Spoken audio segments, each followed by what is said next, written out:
Counting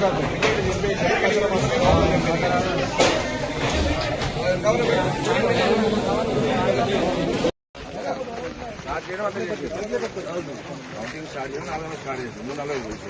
2 గంటల మన కట్టలు పెట్టినాక ఆ ఏజెంట్ బయటకు 10 నిమిషాలు బయటకు పంపారు. ఎక్కడే కాదు నేనే కాదు అన్ని కూడా ఏజెంట్ మొదలు పెట్టిన తర్వాత ఎవరైతే టార్గెట్ ఉన్నాయో టార్గెట్ ఉన్నారో అన్నిటి మీద పనిచేసింది. రాత్రి 1:30 ఉంది. ఈక్వల్ వచ్చాయని చెప్పేది ప్రాసెస్ చేస్తామని చెప్పాను. నేను రీకౌంటింగ్ అంటే ప్రాసెస్ అని ఎస్ఐ చెప్పి